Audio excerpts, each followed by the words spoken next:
안녕하세요. 반갑습니다. 허재삼 공인중개사입니다. 제가 오늘 준비한 영상은 윤석열 대통령의 대선 공약 사항인 공시가격 현실화를 위해 국토교통부가 문재인 정부의 계획을 재검토하고 개선 방안을 마련하기 위한 연구 용역에 착수했다는 내용을 말씀드리겠습니다. 윤석열 정부는 과도한 세금 부담을 경감하기 위해 공시가격을 대폭 수술해 보유세 부담을 덜기로 했다는 내용입니다.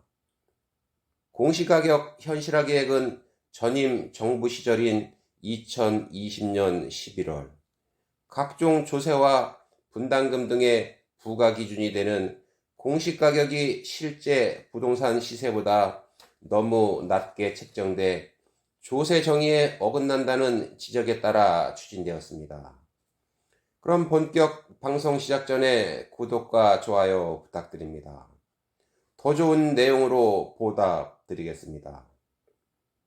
6월 1일 국토부 발표에 따르면 문재인 정부에서 2020년 11월 확정한 공시가격 현실화 계획을 재검토하고 개선 방안을 마련하기 위한 1년 기한의 연구 용역에 착수했다고 밝혔습니다. 공시가격이란 정부가 조사 산정에 공시하는 가격으로 정부가 매년 전국의 대표적인 토지와 건물에 대해 조사해서 발표하는 부동산 가격을 말합니다. 땅에 대한 공시가격은 공시지가라고 합니다. 부동산 가격은 보통 시세와 공시가격으로 구분됩니다. 시세는 부동산이 실제 시장에서 거래되는 가격을 말하고 공시가격은 정부가 조사 산정해서 공시하는 가격을 가리킵니다. 전임 정부에서 확정한 공시가격 현실화 계획은 주택 유형별로 시세 대비 60%에서 70%대에 머물고 있는 주택 공시가격 비율을 단계적으로 공동주택은 2030년까지, 단독주택은 2035년까지 공시가격을 시세의 90% 수준으로 끌어올린다는 계획입니다. 현재 공동주택의 공시가격 현실화율은 71.5% 수준까지 올라와 있다고 합니다. 당시 정부 발표에 따르면 단독주택의 경우에는 공시가격 현실화율이 50%대에 머무르는 등 공시가격이 자산의 실제 가격을 제대로 반영하지 못해 소수의 부동산 부유층만 특혜를 받고 있다는 지적을 반영했다고 발표한 바 있습니다. 기존 현실화 계획 발표 당시만 해도 국민복지제도에는 큰 영향이 없다. 공정과 신뢰 회복을 위해서 시행하는 제도다라고 주장했던 정부가 불과 2년도 안 된 시점에서 말을 완전히 뒤집은 것입니다.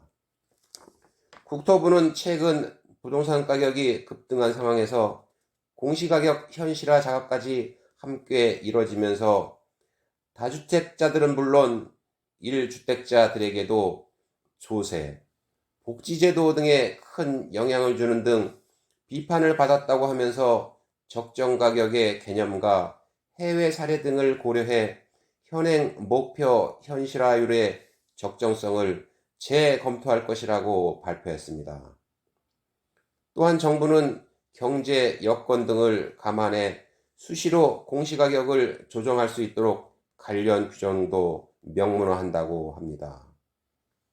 국토부는 경제 위기나 부동산 가격 급등 등 외부 충격이 있을 경우 계획 적용을 일시적으로 유예하는 등의 탄력적 조정장치 신설 여부도 살펴볼 계획이라고 합니다.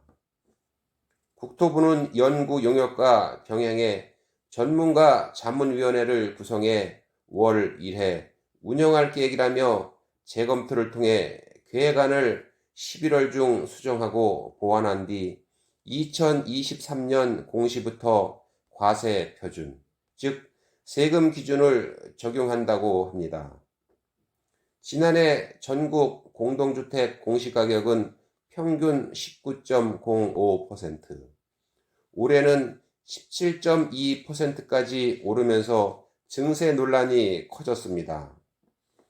부동산 가격의 지표가 되는 공시가격은 재산세와 종합부동산세 등 각종 세제 부과 기준은 물론이고 기초연금이나 건강보험료 적용, 각종 복지제도에서 수급 대상자를 선정할 때 재산 기준으로도 활용하기 때문에 일반 납세자들에게는 세금이 실질적으로 줄어드는 피부에 와닿는 제도입니다.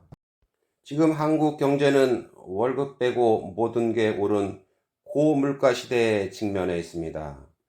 경기 침체와 물가 상승으로 인한 스태그플레이션과 고물가, 고환율, 고금리로 인해 가계주름은 늘어나고 한숨은 더 깊어집니다.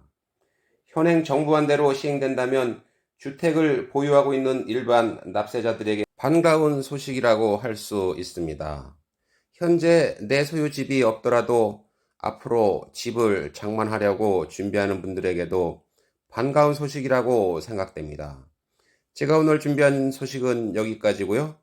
저는 다음 시간에 새로운 영상을 가지고 다시 돌아오겠습니다. 감사합니다.